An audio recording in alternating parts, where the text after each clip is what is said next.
I'm James Slyby. I think you're here to meet with me today. Yeah. Yes? And what's your name? Kelly Smith. Kelly Smith, nice to meet you. How would you like me to address you in our meeting? Mrs. Smith would be good. Okay, Mrs. Smith, great. So, Mrs. Smith, before we begin, I just kind of want to go over the logistics of the meeting. They'll be about 20 to 30 minutes long every Monday at this time at 1 o'clock. And, I'll go over my hopes for the meetings, and then I'll ask for input from you. So, kind of what I want to get out of these meetings are a discussion where we can talk about some of the problems you're facing, and then together come up with solutions to those problems. Do you have any questions about that or any concerns? Well, no, I think that sounds good. I mean, I'd love to have some solutions, Yeah. because I got lots of problems. Sure. So some solutions would be good. Because I'm really feeling stressed out. Like, I just feel stressed. Like, my chest sometimes feels tight, and I'm just stressed. Yeah. Okay, so before we begin, I just want to go over the confidentiality one more time. You signed a paper when you came in. But just to review that, it's basically saying everything that you say in this meeting will stay here unless you say something about hurting yourself or hurting someone else. So, any questions about that?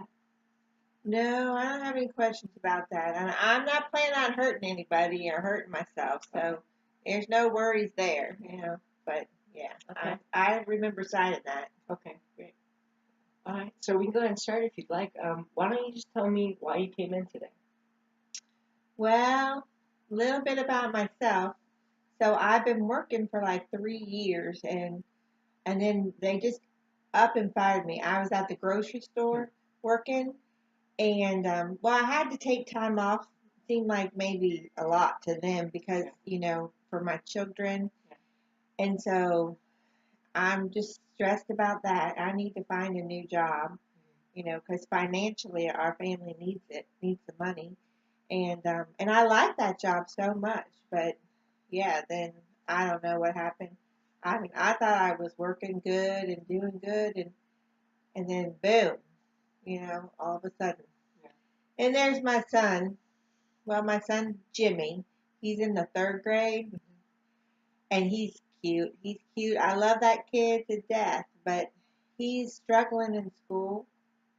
He's struggling um, academically. Yeah.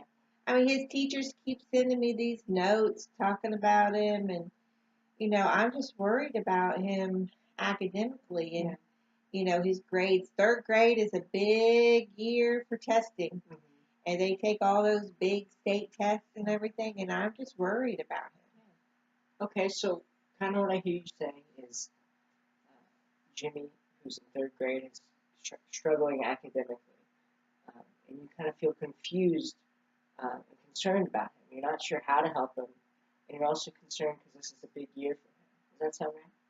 Yeah, that sounds good. I mean, that's right. He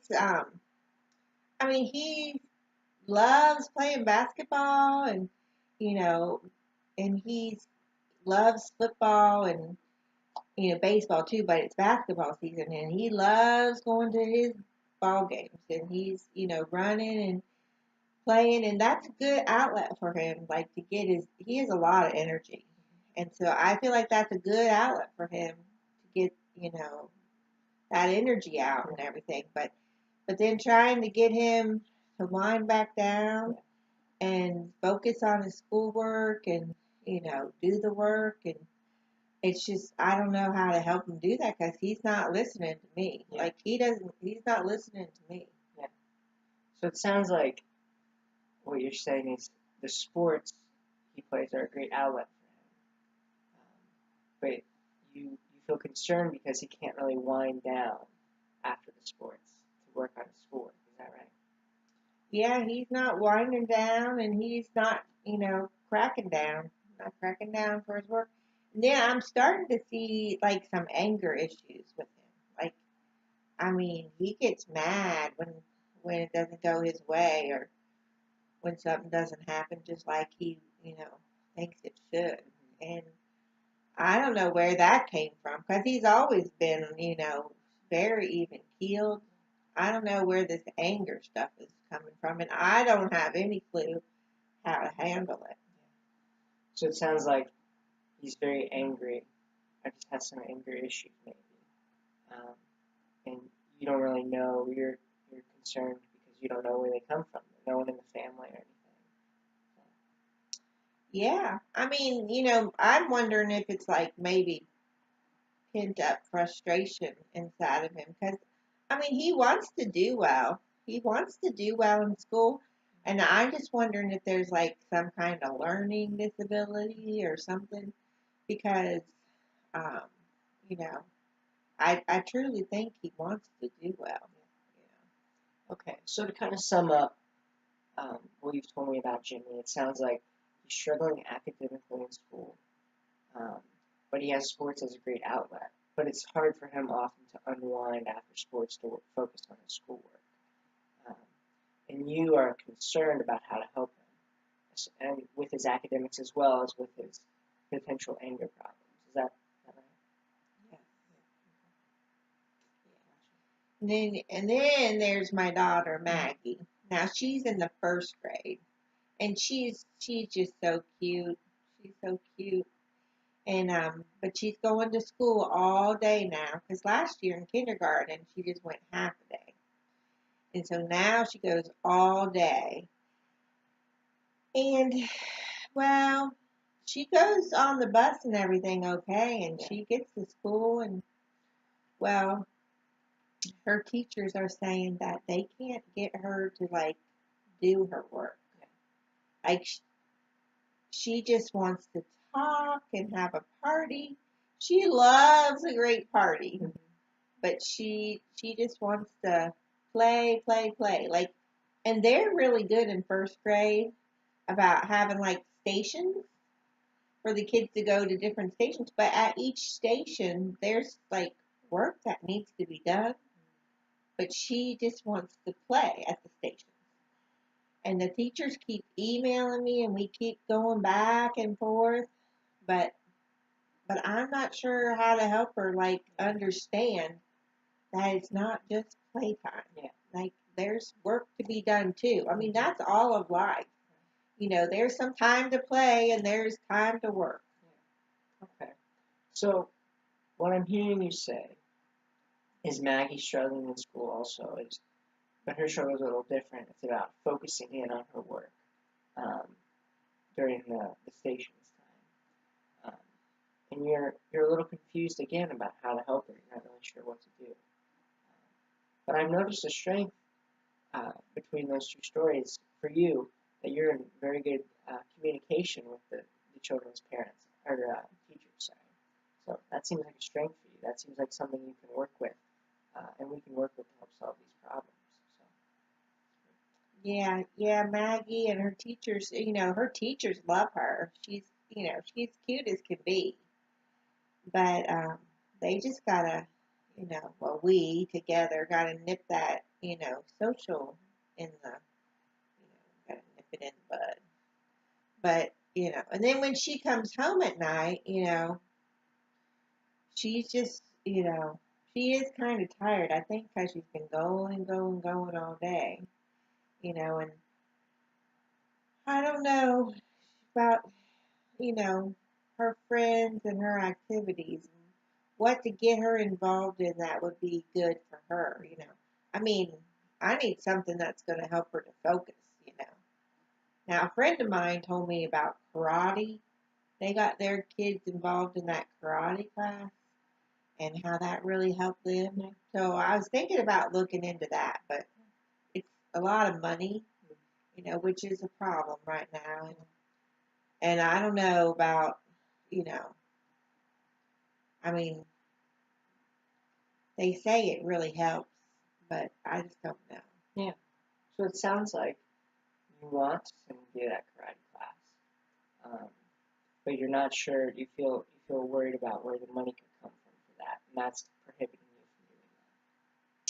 you Yeah, that and I mean it's a big time commitment, but too. So that's the other thing, the time commitment. from doing that. Okay, so to kind of sum up what we talked about with Maggie, it sounds like she is very outgoing and has a lot of friends at school, but she's struggling to focus in when it's time to do work. Um, and you want to give her some kind of outlet like Jimmy has, like karate, but you're not sure where the money will come from for that. And then on top of that, you don't really have the time for Yeah, yeah, 'cause well, my husband, he is he's been laid off from his job, and so yeah, I'm worried to death about that because I mean, he's been he had this back injury, and he was taking these pain medications, and well, he keeps taking these medications, and I'm not even really sure where they're coming from now because I don't think he's getting it from the doctor. And so I'm really concerned about that. I'm concerned about that because, um, that's not healthy. And so, in his job, he needs to be out there looking for a new job.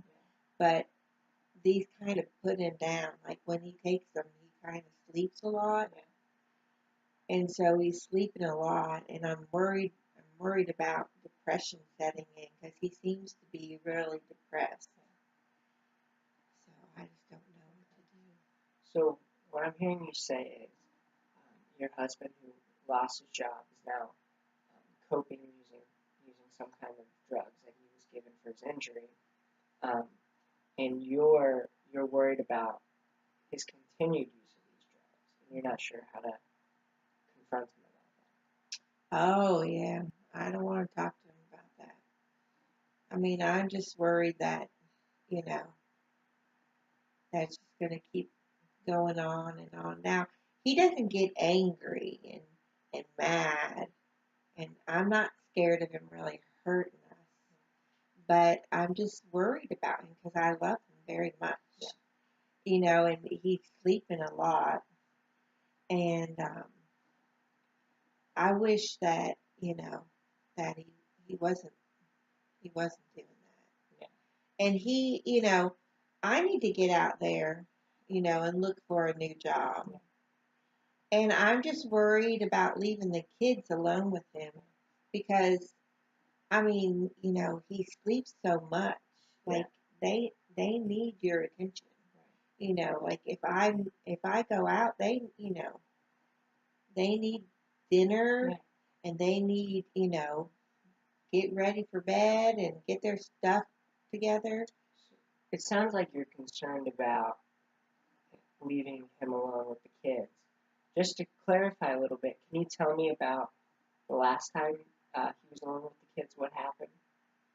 Well, I was going to go out and run some errands, and there were a couple places that I wanted to stop in and put my application in because they had help wanted signs outside, and so I left them, and I mean it wasn't long, it wasn't like an hour or so, and I came home and he was sleeping. He was just sleeping away, and the kids, I mean, they were okay. They were just playing on the floor and, watching some TV. But, who knows what could have happened? Who knows, But when you have kids, you got to keep an eye on them.